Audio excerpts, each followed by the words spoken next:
committee meeting. Is there a motion to approve the minutes as shared?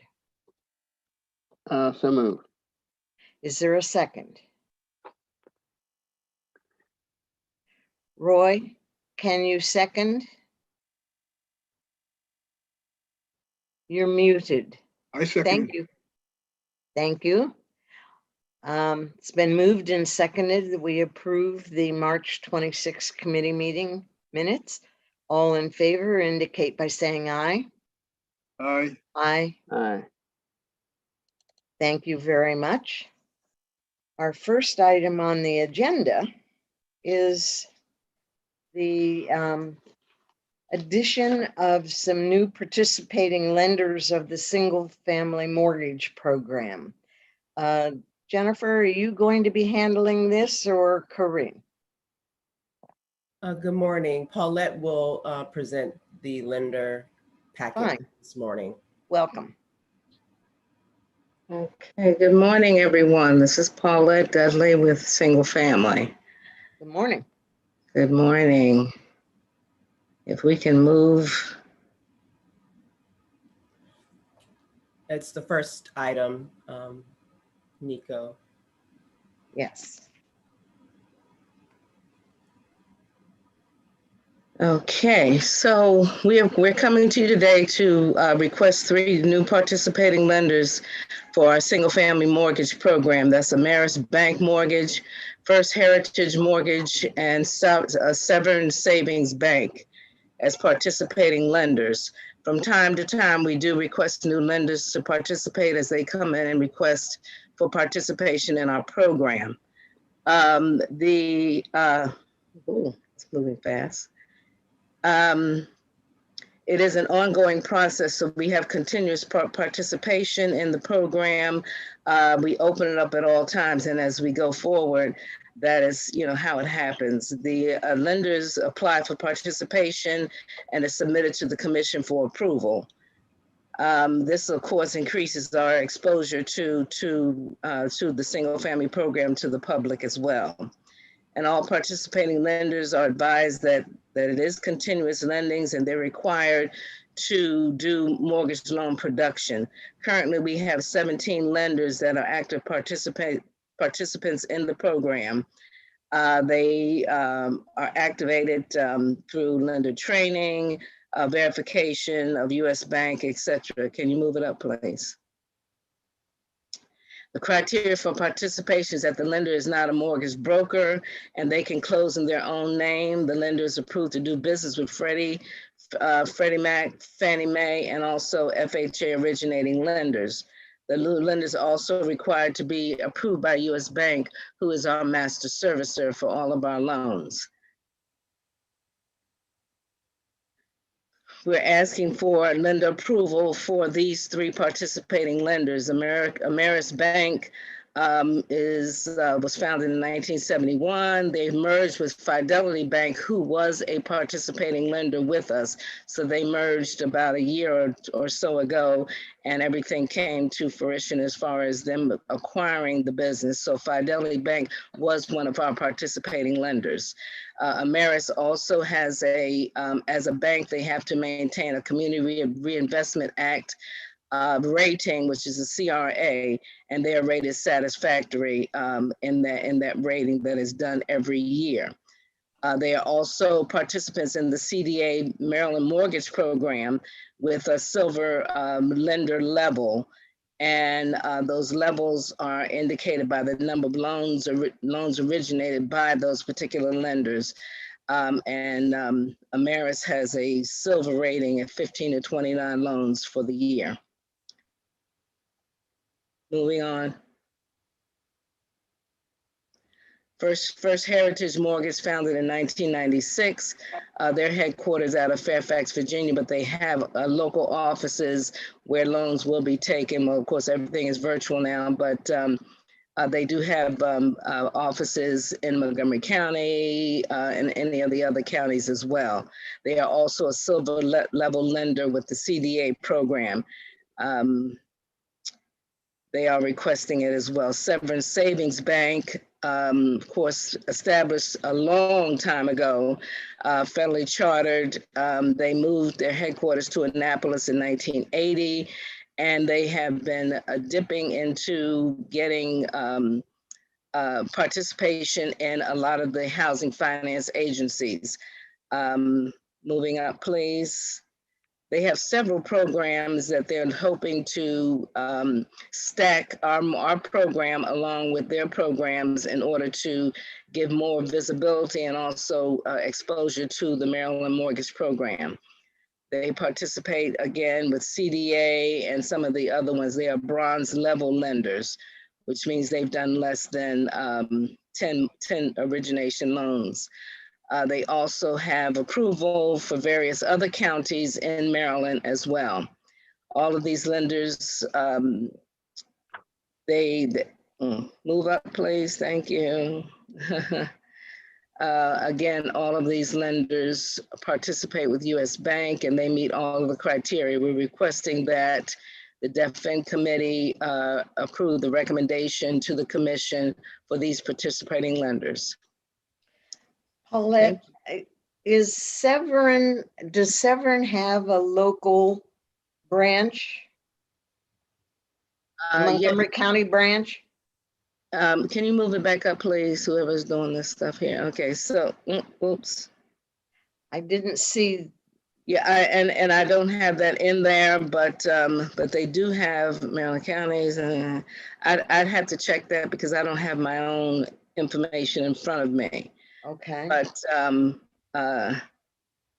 I would love it if we can encourage folks to have a local branch and be accessible, and be able to provide the other services as well to the extent that they can.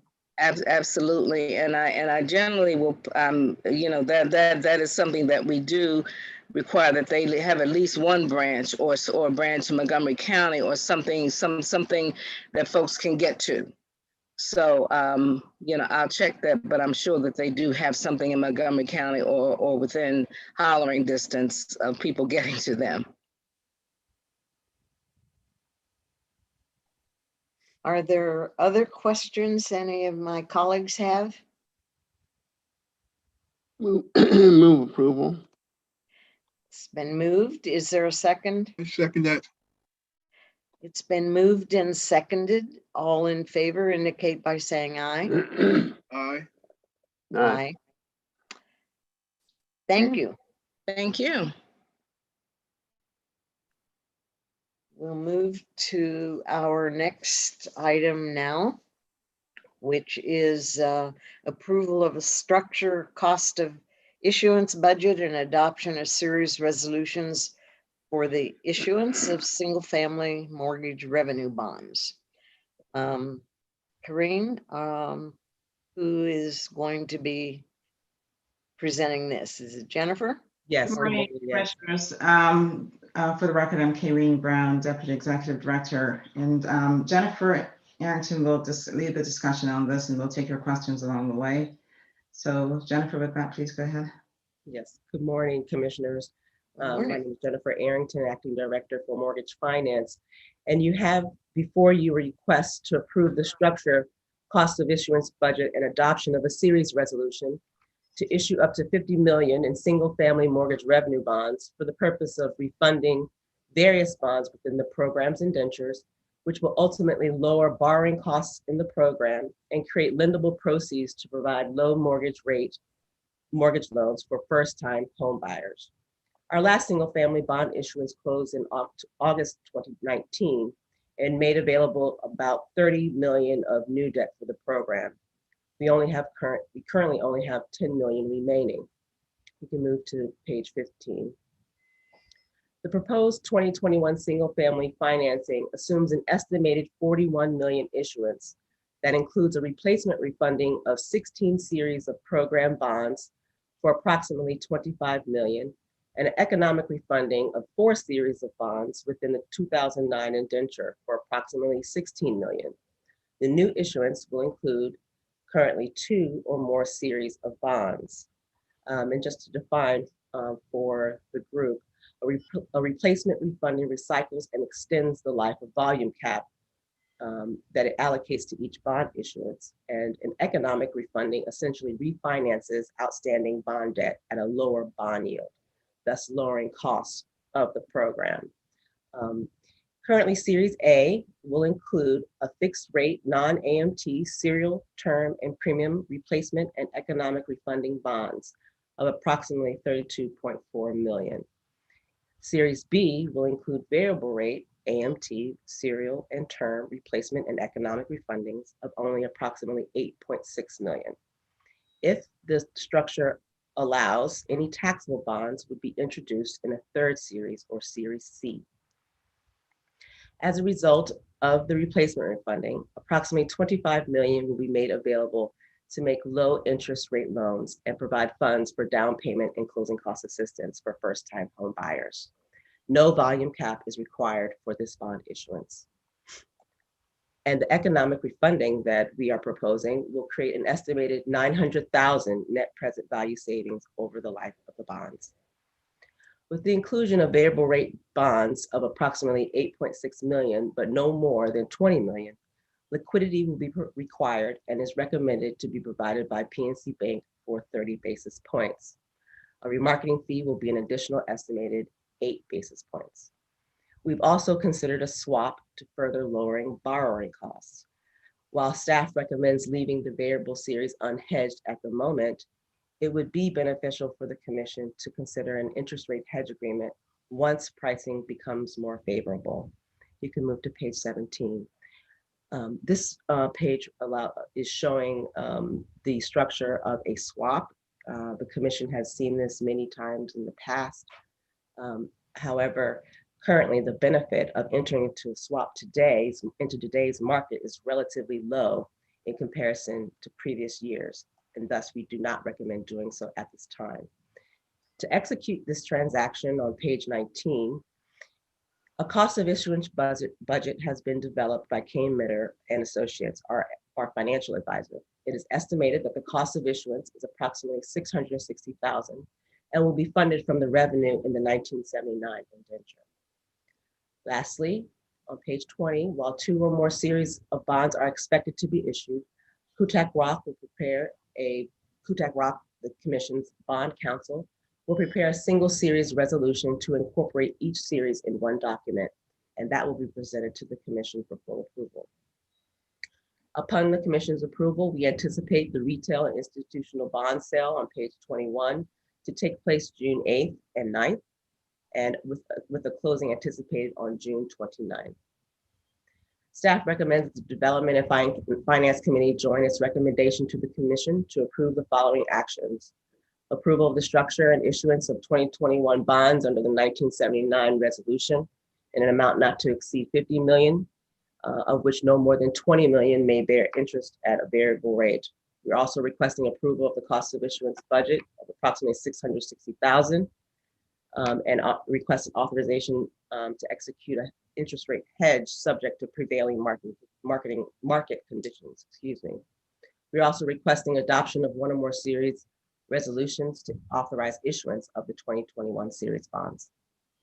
And if you have any questions, I'd be happy to answer them at this time.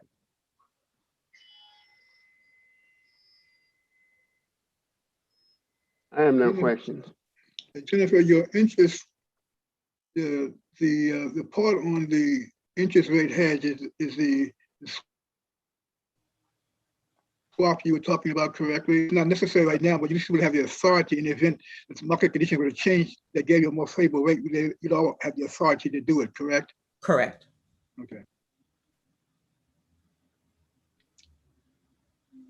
Any other questions? Is there a motion for approval of the staff I make a recommendation? motion that we support I make a recommendation, we support the staff's recommendation and report this to full commission. Second. It's been moved and seconded. All in favor, please indicate by saying aye. Aye. Aye. The motion is adopted and this will go forward to the full commission. Thank Our you. next, I'm sorry, is there a question? No, thank you. Thank you. Our next issue is the discussion of the funding structure, logistics, and authorizing resolution of the revolving housing production fund. Kareem, Zachary, I trust the two of you are going to lead us through this. We will. And again, for the record, I'm Kyrene Brown. I will go ahead and start, and Zachary and I will lead the discussion.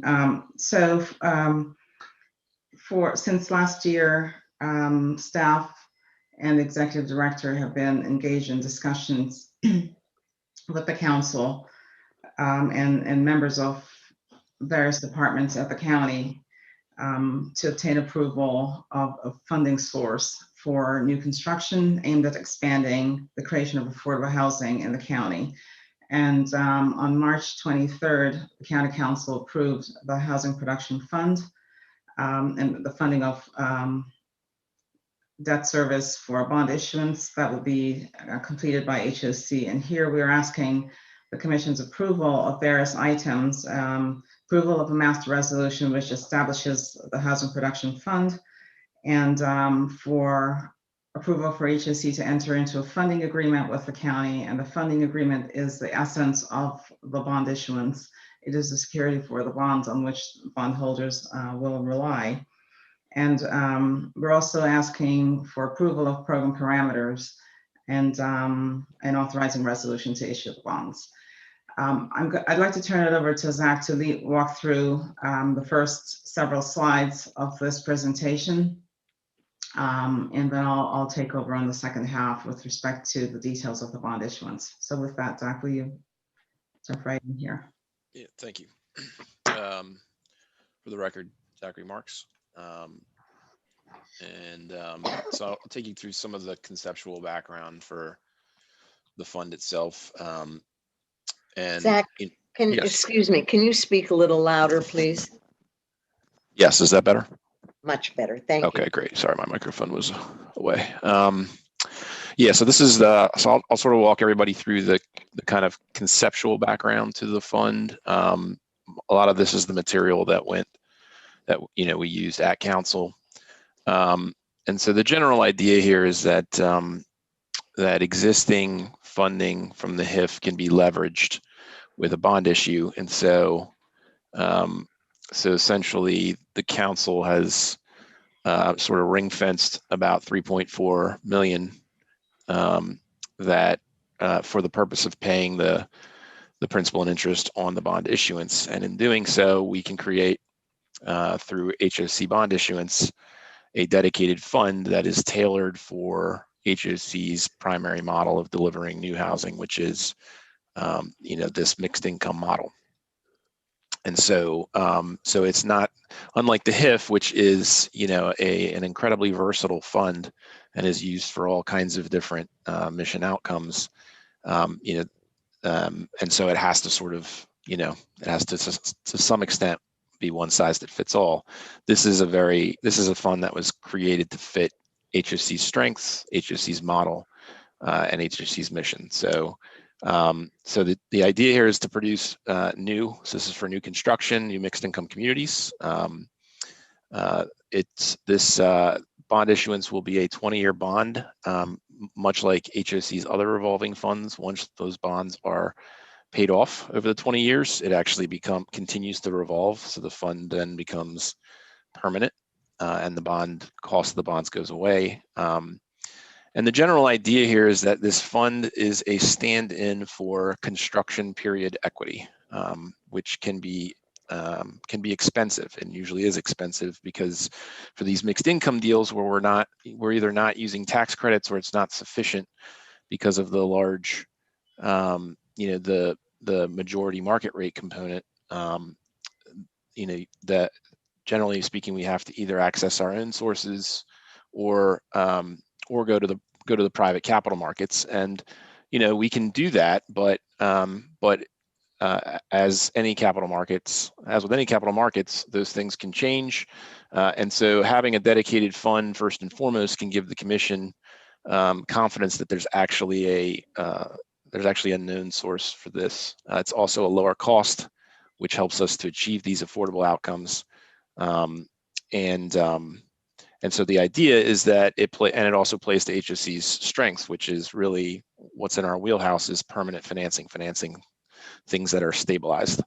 And so this equity is designed to get us to that stabilization point, at which point we can go to our tried and true resources around permanent financing, pay that money back, and then it can be reinvested in the next deal. So the general idea is that construction and lease up is usually around 4 to 5 years. So every 4 to 5 years, a building gets stabilized, permanent financing gets put into place, the funds go back to the HPF and can then be loaned into another new construction deal. And over the course of that 20-year bond, that results in, if it's every 4 years, that's 5 revolutions and $250 million.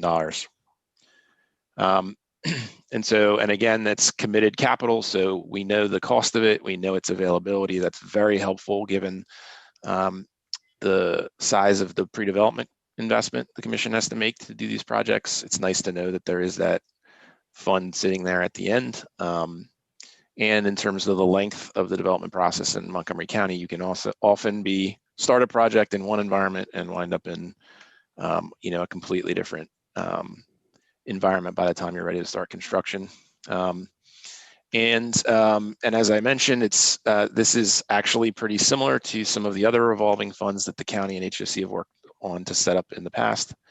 And in general, these are going to be institutional size deals. So you're talking, generally speaking, these particular projects are 250, 350 or so units. And so these will yield about 100 affordable units per transaction as a result of the way the affordability requirement is structured.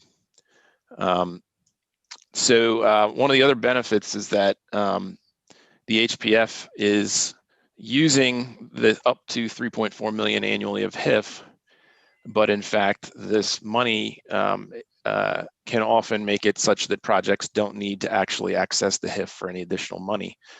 And so what we'll show is that actually increases the availability of the HIF for other projects, because rather than needing a large HIF check up front, it's really just this 3.4 million that's being set aside to fund, multiple projects. And so it allows us also to potentially not need other limited affordable housing resources. The structure is in place, and so this is immediately executable. And so, as upon your approval, we can issue the bonds. The bonds can create the fund, and we can immediately start investing that money. And what's great is that if this goes the way we think it will and it proves to be really successful, it's a very easy fund to scale. The council could come back in a future budget year and decide we're going to give you another 3.4. Let's do another 50 million so we can do, we can do even more of this. Let's go to the next slide, please.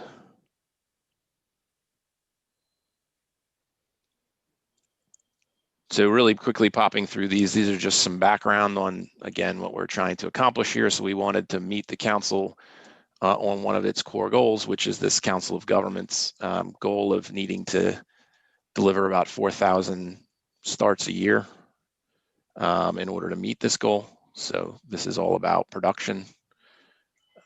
And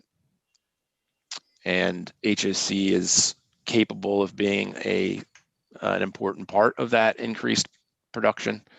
There are many other benefits to these transactions, including they are often transit oriented and in highly attractive locations. Hey, Jack, can I ask Yes, you sir. a question? Yes. Back on that slide there. Yeah. If we had this fund then, could we have used it for any one of those? Yeah, so the Lindley would have worked very well for that. So Lindley was actually kind of the prototype for what this fund would be. And what about the others? So the other three are not our sort of base mixed income model, because all of these were basically relocation housing first and foremost for our our RAD execution and our RAD 2 execution. And that doesn't work with this, or? It doesn't work on properties where there's a high percentage of affordability, and because what we're really trying to, what's really happening here is during the construction period for new construction mixed income properties, there's sort of generally a limit to the loan to value you're going to get on the senior loan, and so it usually creates this requirement for a large amount of cash equity because the building's not going to be in the air and cash flowing for a few years. But the general idea is once it is, we can then put permanent financing in place that is supported by the operations of the property and is usually enough to totally repay that that missing piece within the construction period. And so what the issue is with some of these majority affordable properties is that once they're complete, they don't have the NOI to support that loan to pay back the HPF in general. And so that's why for these projects where we're doing some very specific mission, but they are majority affordable, they're pretty much, they don't have this big pop on stabilization, if that makes sense. And on the Lindley, would it have been any difference in terms of total cost, or would it have just saved us the pain and agony of having to go out and seek the equity lender and all that stuff? Yeah, both. So it would definitely have eliminated, so staff wouldn't have had to spend time going and finding a partner. Not that there's any, it's a great partner on the deal. So right. No, that's what they're there for. But but also the cost of this HPF is significantly lower than what the private market would ask. Well, and Commissioner Nelson, that's actually even the more salient point is that the bond execution related to the transaction brings the cost down significantly, and as a consequence, if the fund is large enough, would allow us to do multiple Lindley type efforts across the county, and because that cost in a housing production fund scenario is less, then where we're having to pay a little bit more for land or a ground lease or something like that, it really supports us as well. And then of course it helps us keep the affordable opportunities within that way in the perpetuity. Well, that we need to keep that kind of a story sort of out there to just show in graphic terms the benefit of this kind of a program. Exactly. Zach, I wonder if this program is potentially replicable to other jurisdictions as a model. Yeah, absolutely. I mean, there's, the biggest issue, frankly, in other jurisdictions is, do they have an end user like HOC, to be perfectly frank? Right. Do they have do they have an entity whose mission around affordability is such that they're going to take care of that asset and manage it, optimize it appropriately? That said, it's not like this was a super original idea. Like, essentially, it's a hodgepodge of a number of different ideas that work for our need. So yeah. I would also add that in terms of the ability to replicate this program, it's unique for HOC and the county in that HOC can pretty much guarantee the takeout at the end. So unless a jurisdiction knows how the construction financing is going to be paid back with a high degree of certainty, it could be challenging for them, because we know that we have the ability to issue bonds and under the risk share program, and that makes us very attractive, so that when we make a loan under the HPF, we can say to the commission, please approve this because this is the takeout, and we can pretty much spell it out for you and reduce the risk at the end of the construction period. So that's a key component. Thank you. Yeah, and I mean that's frankly what this slide and the next slide were really about is really that it's really the benefit to the county of having an end user like HOC that one has the permanent takeout financing, which is what gave the county the comfort that this truly is predictably revolving, particularly as you'll see for another reason later in the packet. But it really gives them comfort in a difficult budget year. And but also we're trying to show here that this is HOC is clearly capable of doing, like that you want to know that if you're creating this fund, it's going to get used. And what we're showing is a clear track record of doing, doing institutional grade new construction. So we can go to the next one. I don't want to It's get. also, Zach, it's also Yes, a refinement, considerably refinement of the bonding that Leggett did with the HIM, with the HIF, Yep. because it was originally contemplated to do something like this, but it didn't get to the kind of detail that we have in terms of the sort of guarantee of replenishment over a certain period of time. And we always fought issues about repayments and replenishment and all that. So it's clearly the next iteration of that whole concept. Yeah, 100%. And so to that point, this is really the mechanism that the HBF gets created. So just to be clear, the HBF is the fund itself, and then the HBF will actually make probably loans, but it can be structured to efficiently to the deal. But really, it's a loan into the project, and it funds it during that construction lease up period, maximum of 5 years to get there.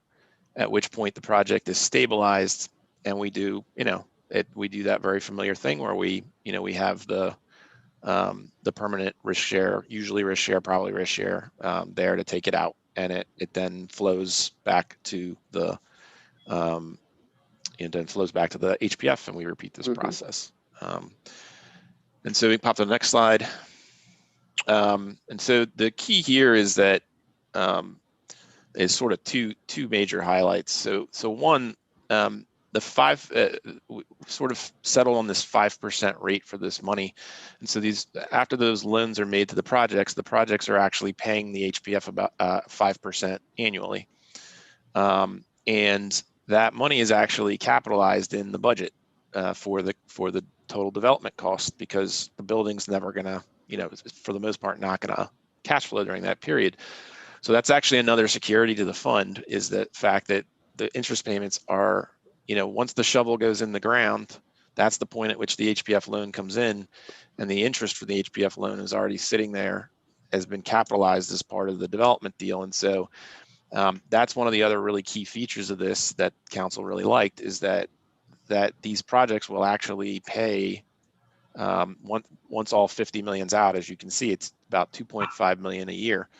And for now, council is sending that 2.5 million. It'll go back into the HPF, and then we'll go back to the HIF to offset the up to 3.4 million. And so, so it then becomes kind of a net cost of less than $1 million to the HIF for this $50 million fund that's revolving. And then the other feature here is the leverage of that. So because of the revolving nature of the project, or of the fund over the 20 years, you get kind of a 5 times leverage, because you get to use it 4 or 5 times with that 20 years. And then it's the HPF money is usually going to be about 20% of the capital stack for the particular project. And so you get another 5 times leverage. And so, done responsibly, this is the way to make, a dollar do a whole lot more work.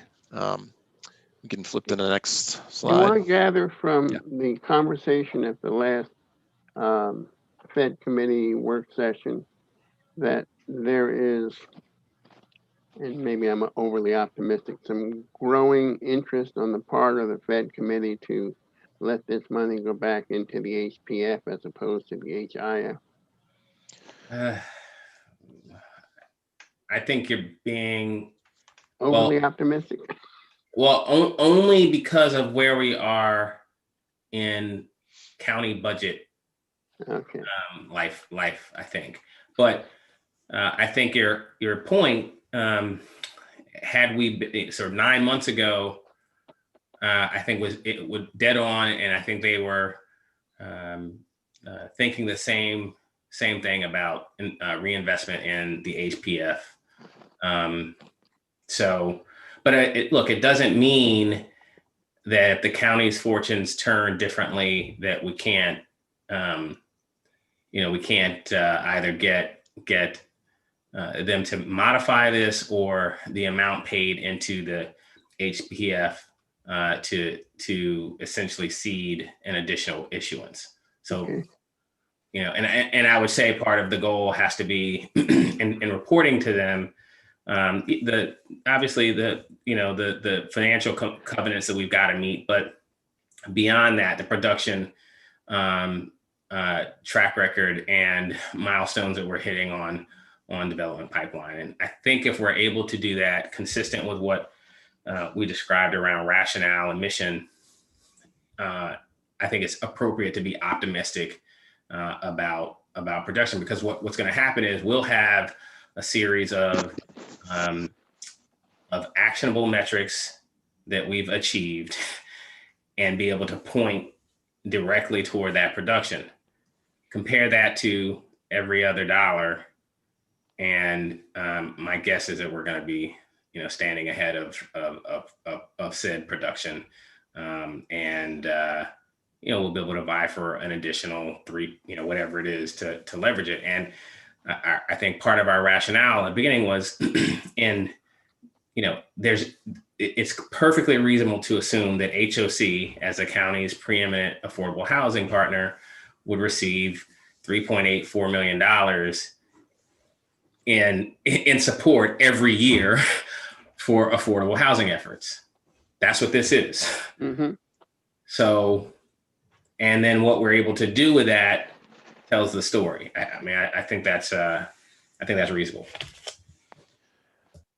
Yeah, and sorry, Roy, go ahead. Or sorry, Commissioner Bruce, go ahead. This model contemplates that the county is going to make an annual appropriation and invest into this fund. Is that correct? Yes. So they will have a 20-year commitment going forward to fund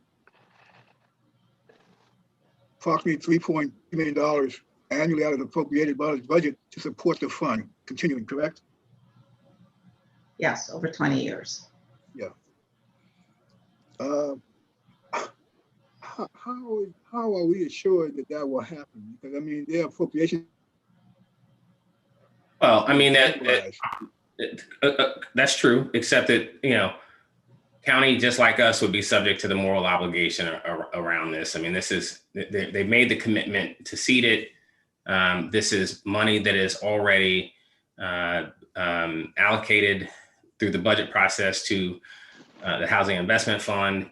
And so this isn't an additional set aside from county monies. It's coming directly from the HIF. So as a consequence, it's there. They're not going to not fund the Housing Investment Fund. They have a consistent track record of doing so. Can we guarantee it? No, but this is very similar to the certainty that we have with our own housing choice voucher program in the federal government supporting it. Very eerily similar. Yeah. Okay. Yeah. And Thank it you. is also not unlike other issuances that they themselves have done with a debt service subject to annual appropriation. And the advantage to the county is it doesn't count against their bond cap. Correct. Right. So just to build on the point about how the ease of modification here we can bounce through. So Nico, are you driving this thing? You mind just popping to 33 real quick? Thank you. So just to answer the one question, this is what it looks like reinvested. So it's almost a 50% increase in project loans over the same period, just simply by reinvesting that. So there is a real attractiveness if we come back to council, the budget looks better and everybody, and the the HPF looks like it's doing what it's supposed to be doing. A simple modification of just saying you don't have to, HOC, you guys don't have to send this back to the HIF now. You can simply reinvest it in the HPF, and you can see it creates almost 50, it's basically 50% more units, more projects, and so on. So that's an attractive, that's an attractive potential modification. That could effectively be also a source for their doing the second tranche. I mean, they originally wanted to do 100 million, so if they want to get to the extra 50 million, you got 2.5. Right, and actually, so that's great. That's a good segue. Let's, if you don't mind, Nico, pop into 31.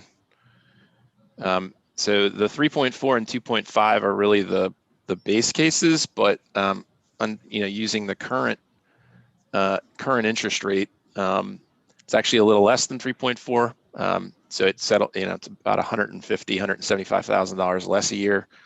And one of the things that we suggested to the council and talk with council about was, in terms of this other modification of actually increasing the size, it would actually make sense to issue another 50 in FY22 or 23, to make sure that we don't lose the low interest rate environment we're in. Let's get this fund created while we're in this environment. The other thing, though, is we've already got the two transactions for this 50 to lock it up for 4.5 years, and so why not issue another 50 that can help us start 2 other identified deals that we already know are tracking for the FY23 closing, and then you've got these 50s that are kind of rotating, so it's not like this fund kind of wakes up every 4.5 years and then you just don't even think about it again. So having this, not only scaling it, but also having it so that it's really more of a true rotation, where it's more of a it can frankly produce more, which is it's the idea of the fund. May also be ultimately attractive to the council to modify. And so, if you just, so looking at this table here, the key is that right now, interest rates suggest we don't need the whole 3.4. So then on the next slide, you can see the project interest income doesn't change as a result. It's 5%. So then you have right now you have a lower P&I, potentially the same project income. And right now the net HIF impact is only about $725,000. So it's even lower than that $900,000 spread, which isn't much to begin with. So to your point, Commissioner Nelson, depending on where rates are, you've almost got, you're closing in to some degree on net neutrality here. So we can pop the 34 now. You all are aware of this, so it's just, this was really more for the council and the public that this is not a new model for HOC. We've been doing this for a long time. So that's my piece. I will mute out, and Karine will do the hard part.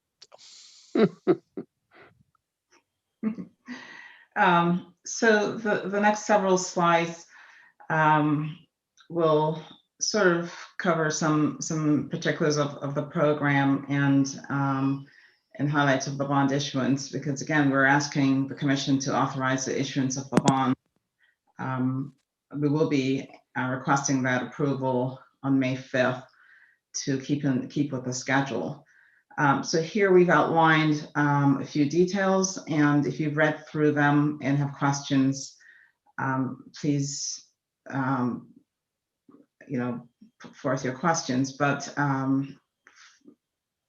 just very quickly, the required affordability for the program is that 20% of the units be set aside or restricted to households with incomes at or below 50% of the area median income, and 10% at MPDU rents, which translates to 65% for garden and 70% for high rise. And the restriction at 50% of the area median income is important, because one of the selling points to the council is HOC's ability to issue bonds and to provide mortgage insurance under the risk share program, which requires at least one of 2 set-asides, 20% at 50% of the area median income, or 40% of the units at 60% of the area median income. Now, I think, as transactions are brought forward for discussion and for approval with the commission outside of the HPF, just transactions in general, the commission may demand a different level of affordability, a different depth, and depending on the availability of funding in the transaction, we may be able to deliver deeper and wider affordability. But for the HPF, these are the basic requirements. And Zach has touched on a number of these items in his overview, but again, interest on the loans made to projects from the HPF will be at 5% and would be capitalized in the development budget. So we know that the funds are available from each of these developments to pay the interest. And the interest are expected to be remitted to the trustee on a semi-annual basis. We're basically aligning semi-annual payments because the bondholders will be paid semi-annually. The county will pay semi-annually to the trustee the debt service payment. And so we're expecting that the developer would make semi-annual payments into the trustee as well. Each investment of HPF funds is expected to be no longer than 5 years. And the entire principal will be paid back from the permanent financing proceeds. There are program controls which we're thinking about. They have not been completely set up yet, but we know that HOC will be responsible for determining which developments are funded. We will need to establish an internal HOC review committee. And we're still thinking through who would serve on that committee. And we also know that we're required to provide annual reporting to the council. County payments, as I've covered that, semi-annual payments. And one of the key elements as we were making our way through the council, it was originally thought that HOC would own all the projects in the end, all the developments in the end. And we recognize that that may limit our ability for the permanent financing. And so as long as HOC is the controlling entity, we can either own or control, or it can be owned or controlled by an affiliate of HOC that is permitted under the fund. And this slide essentially. Excuse me, Kaylene, if I could. Yes. But the other side, when you talked about reports to the council, I'm assuming that you also contemplate providing regular reports to the commission. Oh, absolutely. That goes without saying. And so we can figure out whether there needs to be a different kind of reporting to the commission, because we would include our quarterly in our quarterly reports, and if the commission requires something differently, we can provide that as well. But absolutely to the commission. Well, I think we ought to just plan that as a part of your quarterly reports to have some element that would cover that, and yeah, that we need to modify what we currently do. Okay. And this slide, again, we've touched on pretty much all of the elements of it, but I'd like to highlight here that just for the bond issuance, again, we're limited to a $50 million issuance or whatever 3.4 million will afford us. And that from the slides that Zach showed a minute ago, you saw that based on when those financial analyses were run, we were expecting about 3.2. Now, as rates change, that might be a different number. It could be, in fact, about a month ago, it was 2.9 million. Rates have since gone up a little bit, and so we're at 3.2. But we're not permitted to exceed 3.4 million in commitment. So whatever that buys us in the bond market is the maximum we could issue. Oh, I was agreeing with you. That's that, right? Okay. And again, I mentioned before, but one key element of this transaction is the security for the bonds. And typically, commissioners, in the presentation just made by Jennifer and in previous multifamily transactions that you've seen, the security for the bonds, it's all the revenues under a particular indenture.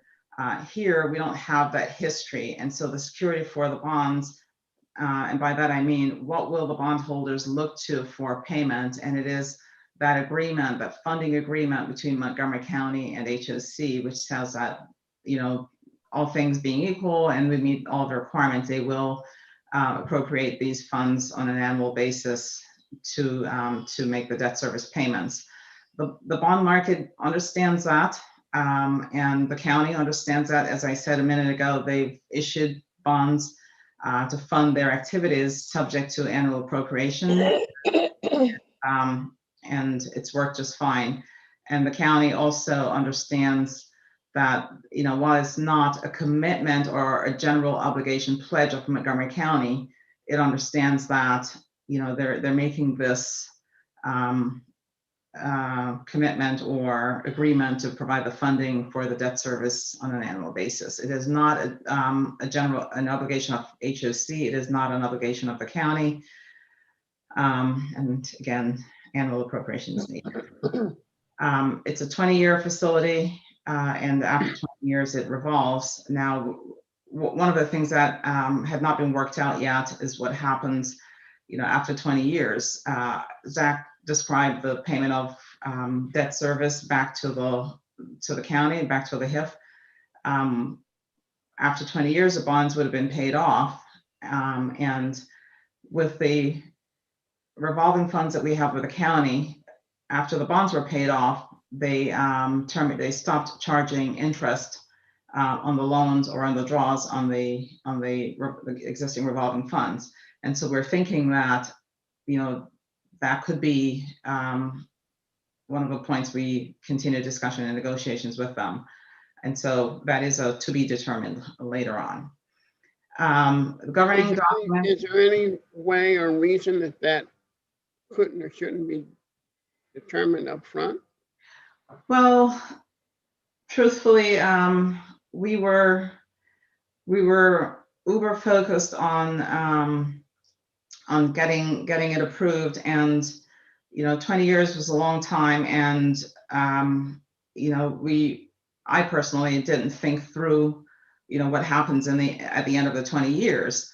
But I think that is something we should really put back on the table right now and work through with them, because there is really no point in us continuing to pay interest when there's no longer interest due on bonds, because the bonds would have been paid off after 20 years.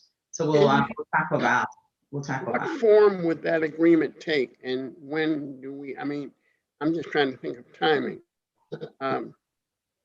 It may be just it may be because the funding agreement hasn't. Well, I'm not sure it will be in the funding agreement, because we don't want to tamper with that. It's a security for the bonds, so we don't want to tamper with that. But it could be in a separate agreement, and we'll figure that part out. Yeah. My own view, having heard that, is that we ought to do as much as we can right now. Great. To tie that down. I mean, one, we've got momentum in terms of support for the effort. Two, nobody has a clue who's going to be where, thinking what in 20 years. And I just think we ought to tie it down, and there's no real rationale for them not to. Right. And would it not be potentially reserves for renovation? No. Would that not be a predictable and reasonable use for that fund?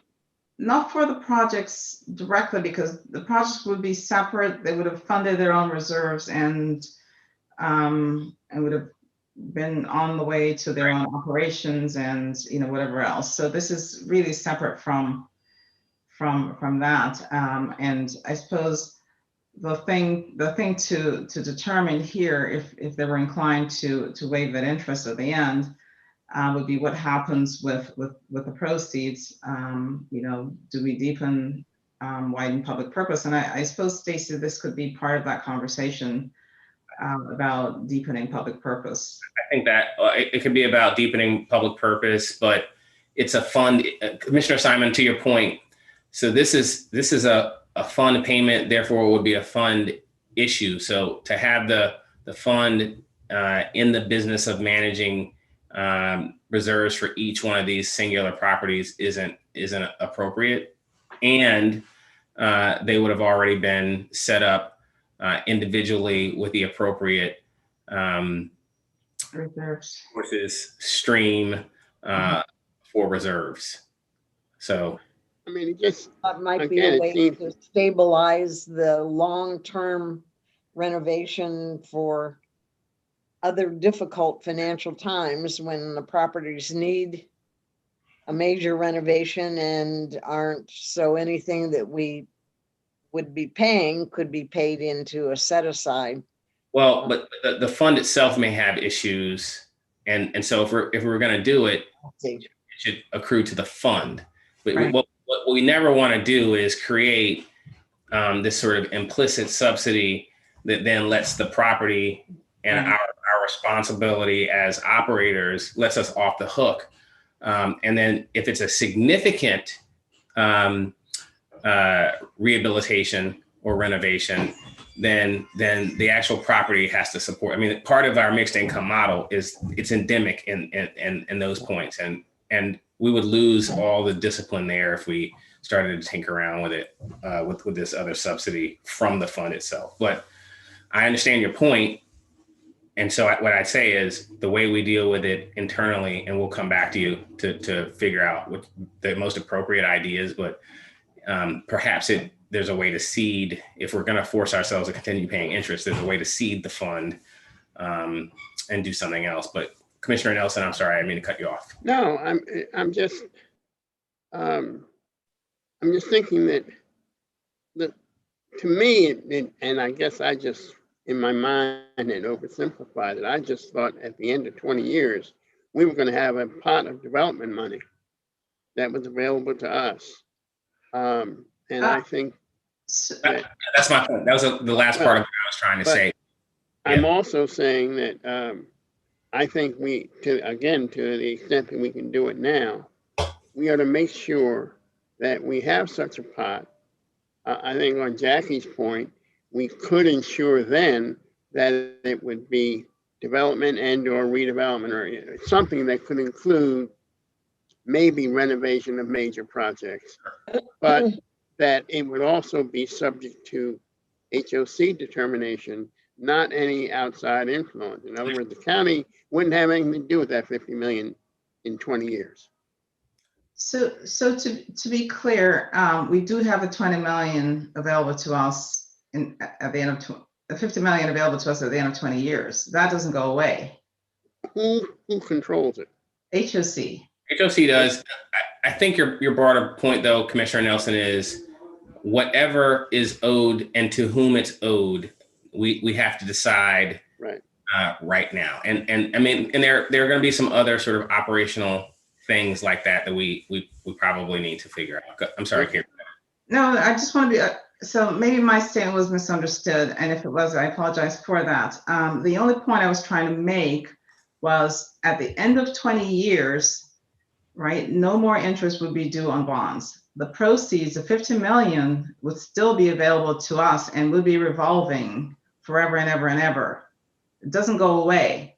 It just means that the bonds are paid off. The 20 million is still available to us. I realize it won't go away, but I was sensing from what you said that somehow a county that decided they needed funds for some other purpose or to give to some other entity could somehow claw back some or all of this money at that point in time. No. And we need to absolutely make sure that's not the case. So we're sure, we're clear that at the end of 20 years, 50 million is available to us on a revolving basis to do new developments. The only point I was trying to make was the interest that during the 20 years that goes back to the county from loans that we've made, that 2.5 million. Yes. At the end of the 20 years, there will be no more interest due on bonds because the bonds are paid off. Right. but we're still charging 5% to developments that are funded. And so what the question is, what happens with that 5% that's collected? Do we send it back to the county? But we can clarify that further and circle back with you. It's really not about the 50 million corpus. It's the extra interest that we would, during the 20 years, would be sending back to the county. At the end of 20 years, there's no need to do that because there's no more interest on the bonds. Right. So the payment should end back to the county. 2.5 million payment should end as well. And I guess I'm still not clear why it doesn't. I mean, what's the No, issue? it does. She's saying it Right. absolutely does. Our job now, Make sure that it's clear to them that it's clear to them and clear to us that it's memorialized. Yeah. And are you also suggesting that at the end of the 20 years, the 2.5 million is still going to come out of the developments? Yes. Why? I mean, if in fact we don't have an obligation to pay interest after the 20 years, then why would that be necessary? So again, this is part of the program controls. And as I said in my remarks early, we're still developing those controls internally, and that is a point for discussion. Do we then also charge interest to those developments? That's a good point. Or do we seek a lower interest cost and obtain better public purpose from these developments? So those are things that we should be thinking through and working through with the commission as we develop how projects are funded. And not to prolong this too much, but again, picking up, I think, a little bit on Jackie's point and recognizing some of the issues we've had with our developments that are 20 years old, we know that that's the time period around which we have serious issues in terms of getting money together to do significant rehab updating, et cetera. And here we have a built-in source of 2.5 million for each one of those that is already internal to that project. And so each development that's funded will come to the commission for approval.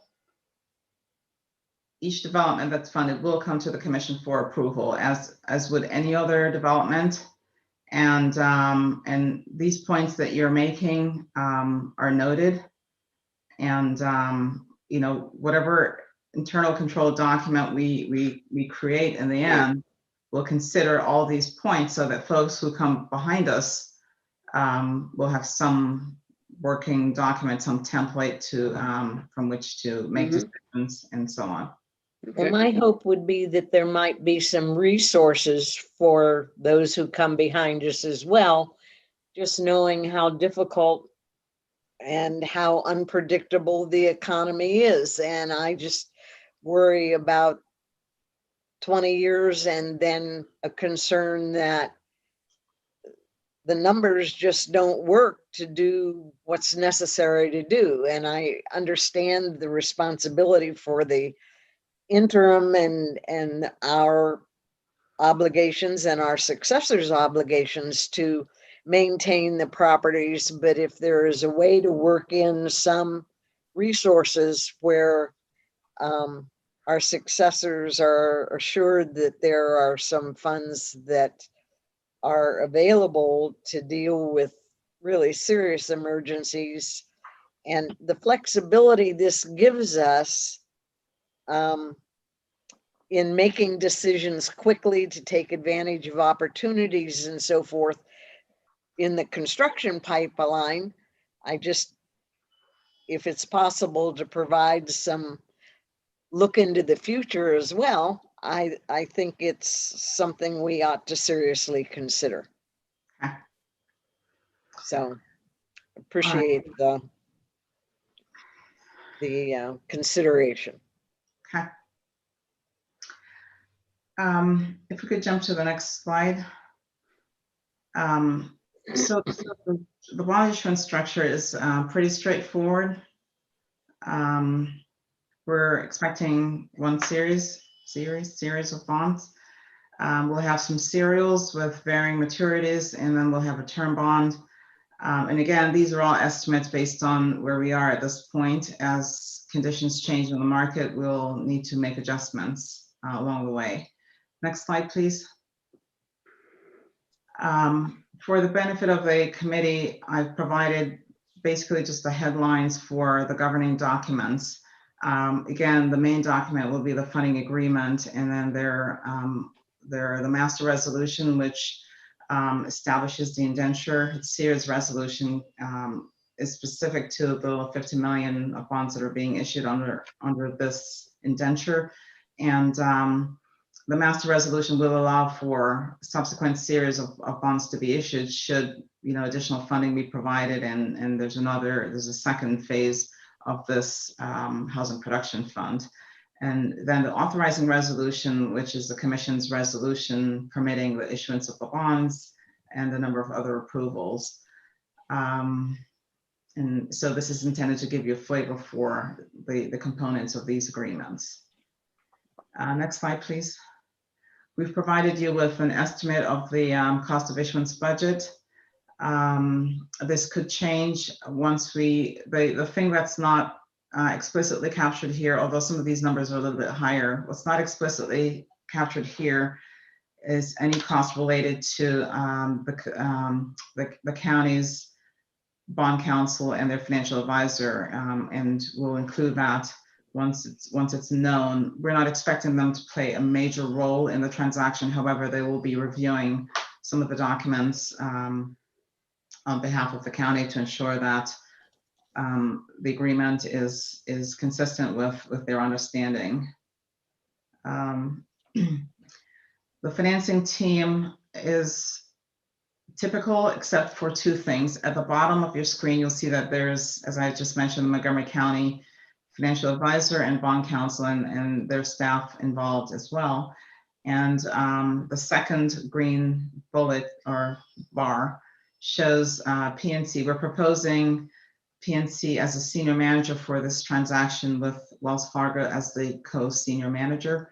There have been discussions with financial advisor and HOC, and we've determined that for this taxable issuance, although it's for housing, it's really not explicitly an issuance to fund a particular housing transaction. And so it's appropriate to have fewer participating members on the team. And so we're recommending or proposing the use of 2 underwriters for this transaction.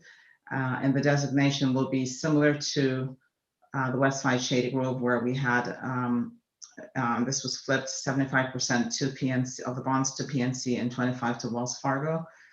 And so we're asking the committee to recommend, to support staff in its recommendation of that structure to the commission. On the next slide, this is really an estimated schedule at the moment. We're expecting to, in the blue bar, you'll see June 2nd, 3rd, 2nd, the retail order period. We're expecting the bond sale to be completed at that time, on that date, and on the 24th, the closing of the bonds. And we're expecting to make our first loan in the yellow bar to reimburse the HIF for the funds used in the Shady Grove transaction. And then the second loan is expected to be made at or around the first quarter of 2022. And can I ask a question on all these schedules you have, including the master agreement? How close are we in terms of agreement with the county on those documents? And how have you factored in the workload on the county at the end of the fiscal year, which is a horrendous time for various departments? So I think the factor is that they're going to largely county, particularly finance and I think we have a little technical issue. Pardon me, you just cut out. I think you just cut out. We didn't quite hear all of your question, but we get the gist of it, like the burden on the county staff at year end. Was that generally what you were asking? Oh, did I cut out? Yes, Yes. you went in and Yes, out. that's what I was at. So Oh, I'm sorry, I didn't realize that. I think we got most of it. So what's and Karen tried to point it, I think, in her prior 2 points, that what's interesting and unusual about this is, first off, we recognize, and the county themselves, frankly, recognize that this is not a typical offering for them. This is not the same as the HIF loans and so forth. And as a consequence, they're using their bond counsel. And so bond counsel, in addition to their own financial advisor, I think those folks are at the ready and have been part of this all along. So the documents for something like this are standard documents. There's not going to be a whole bunch of bespoke documentation for a bond issuance like this. Both of those, our bond counsel obviously is familiar with it. So is FA. Their bond counsel and FA are also familiar. Because we had to bat this around over a series of months, I think they're familiar with the broad terms already. So I think they are geared up and ready to go. They recognize, sort of where we are, and the documents are already drafted. So, Karen, jump in and add anything. So commissioners, we spent a fair amount of time kind of haggling over documents, because before the final approval was put to council, they wanted to make sure they understood what we were agreeing to. And so in particular, the funding agreement was critical to be completed, and that was completed, and then the master resolution, the series resolution around it. So the documents are all set in large part. With regard to burden on the county, it's really to the extent to which they want to dig into the offering memorandum, the official statement. And for that, as Stacy said, their bond counsel and financial advisor will review those, and not all aspects of it. They're reviewing for the pieces that speak directly to the county's obligation, i.e. the funding agreement, and what representations are being made to the public. So I think it will not be as burdensome, because much of the heavy lifting has been done already with regard to the agreements that are needed. So you're saying now the funding agreement has been essentially done? Drafted, yes. They needed that to be done before they even put it in front of the council. So we've been working on that. And it's been agreed to by the Office of County Attorney? Well, I mean, agreed. Well, this is bond count. This is a bond council. That Okay. yeah. Mm-hmm. There will be a I'm review. sorry, There will likely be some level. An opinion. Mm-hmm. So the county attorney will issue an opinion, basically stating that the county has the right to enter into this agreement. Okay. Bond counsel, right. Yeah. Mm-hmm. But they would have had to. I mean, they've not been sort of standing back, not a part of this. I mean, they would have had to render some level of thought about this for us to be at this point. They wouldn't. The only point I'm making, and it's from sad experience, is at the end of the year, always produces a logjam in terms of some of these reviews by some of the entities in the county. And one needs to try to prepare them as much as possible. Sure. Okay. And so if you could jump to the last slide, Nico.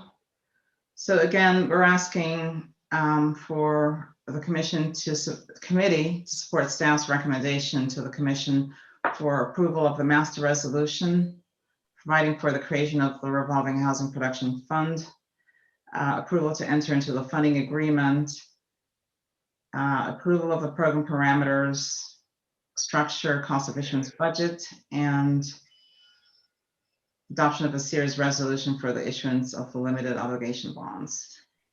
And is Yes. there additional questions? Is so there moved. approval? There's a motion. Is there a second?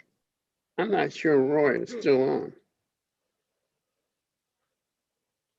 So you might have to second it. All right, if it's appropriate for me to second, I will do so and call for the question. All in favor indicate by saying aye. Aye.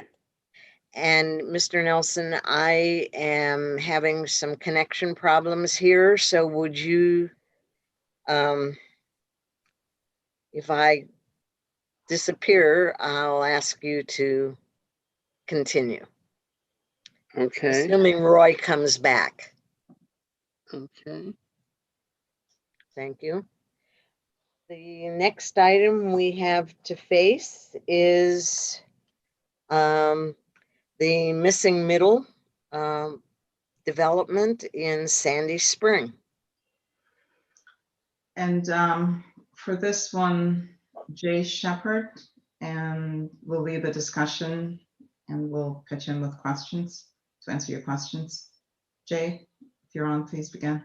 Okay. Hi, good morning, commissioners. For the record, I'm Jay Shepherd, Housing Acquisition Manager in Real Estate Development, and I'll be going through the item for the Sandy Spring missing middle. We'll go through this relatively quickly. If you have questions, certainly stop me or we can catch up at the end. Last year, the commission approved $585,000 in pre-development funding, the majority of which was for legal costs related to the entitlement of the joint venture between Park and Planning and HOC on the Sandy Spring Missing Middle pilot project, which we've just quickly abbreviated M2P2. The pilot program integrates affordable housing composed of multi-unit housing types, such as duplexes, triplexes, carriage homes, and mansion apartments into existing suburban blocks where there's primarily single-family detached homes, and it keeps it at the scale of that, but yet creates the density. That outcome really creates diverse housing choices and essentially enough density to support transit and other locally serving commercial. And so far, no one's attempted to deliver a missing middle prototype, despite strong interest from both housing advocates and the Director of Planning. M2P2 is a proposed infill development on 3.27 acres within the Sandy Spring Meadow community in the lot acquired in 2015 at 617 Olney Sandy Spring Road. The site is immediately adjacent to the Sandy Spring Village Center, and as proposed, will cluster new units close to the Village Center along Sky Meadow Way, which is the driveway into Sandy Spring Meadow.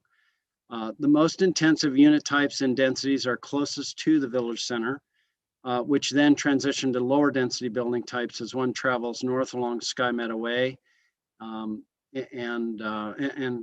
east along Route 108. During the first phase of pre-development funding, we assembled a preliminary design team and we began to draft the concept plan where we weaved a new scale, density, character, stormwater management, utilities, parking, and pedestrian access together into a cohesive group. Staff then met with and incorporated ideas from staff members from Planning Department as we further refine the concept plan for submittal. And staff is preparing to have a community meeting on April 27th to forward its community outreach and the information sharing pathways. Staff is requesting approval to submit its concept plan, which is outlined in the packet, and seeks additional funding to procure our land planning, architectural, site civil, and utility assessment as the team develops the site plan for the commission's review later this year. As envisioned, the current concept plan under the R60 MPDU optional method will have at least the following attributes. We're going to retain 11 existing detached homes. There's a demolition of one detached house, which is the house at 617 Olney Sandy Spring Road. Construction of 2 new detached homes. Construction of 4 new duplex dwelling buildings. Construction of 3 new triplex dwelling buildings. And construction of 4 new attached townhomes, which are essentially carriage houses. And there's a construction of approximately 960 square feet of community space, which is going to be available to obviously the residents of this, but also the residents of Sandy Spring Meadow. And creation of new community open space and pathways to connect this community really out into 108 and towards the high school and towards other recreational facilities in the area. Staff is requesting a third tranche, final tranche we expect of $425,000 from the Opportunity Housing Reserve Fund, the OHRF, to fund a second phase, fund this final phase of entitlement costs for the Sandy Spring Missing Middle Opportunity. And so I'll stop there. If you have any questions, please let me know. Jay, I have a number of questions, and in looking at the illustrations and drawings that were submitted to us in advance of the meeting, I am really concerned about access to these units. I really object to using funds to build things that exclude people. And in this time of inclusion that is the focus across the country, I really believe that we ought to have a no-step entry, that we ought to have a place to visit on an accessible route on the entry level, and a usable powder room or bathroom. To do less denies people with disabilities, whether it's mobility, whether it's balance, whether it's walkers, whether it's frailty or not. It not only limits who can live in the home, but who can visit the homes. And I think that we really have an obligation to develop leadership. And I'm not asking for full accessibility that is required by the Fair Housing Act, but I am asking that we meet at least the visitability standard of the Design for Life program, which is applicable to townhomes and single family detached, etc. And I think that the entry door should provide a clear path and access, and I look at the porches, they're elevated, it's up. I know the way these are designed, that you've got second story and third story units. I would hope we could find a way to make some of those accessible, whether it's by grading to get to second story units. But I really feel very, very strongly about this, and I think that we have a significant obligation. And in many communities, no public monies can be spent without meeting these standards. The city of Atlanta, Pima, Arizona, it applies in many other jurisdictions, and I would like us to follow suit, and I would like to see us set the pace and make any effort. I just don't see any effort at all to open these units to family, multi-generation households, the ability for people to stay in place. And I know that when residents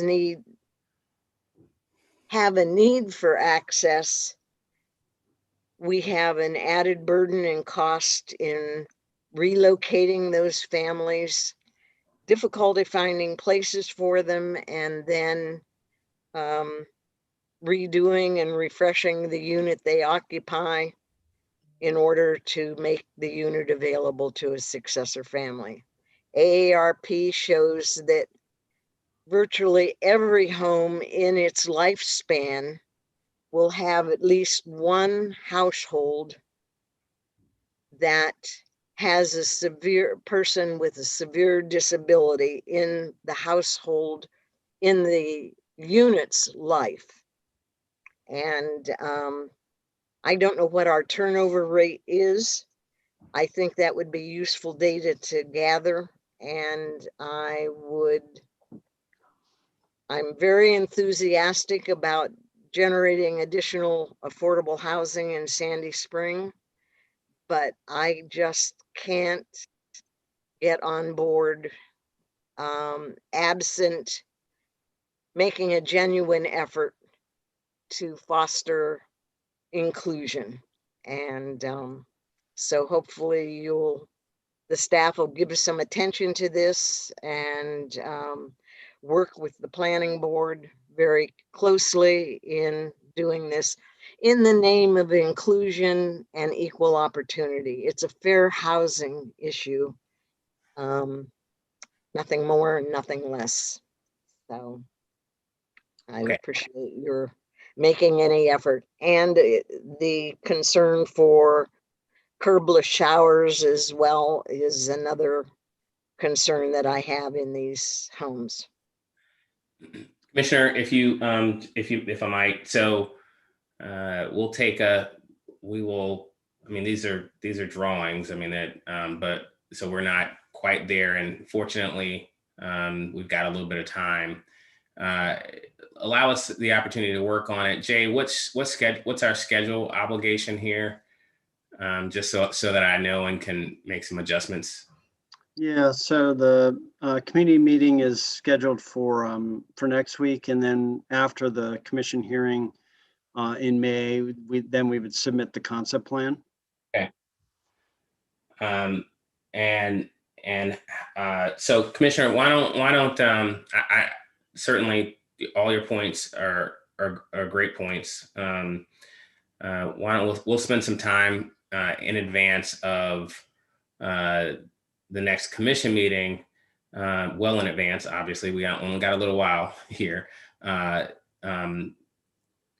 to include your comments and how we modify our current plans to go forward, and then we'll try and match that up with schedule for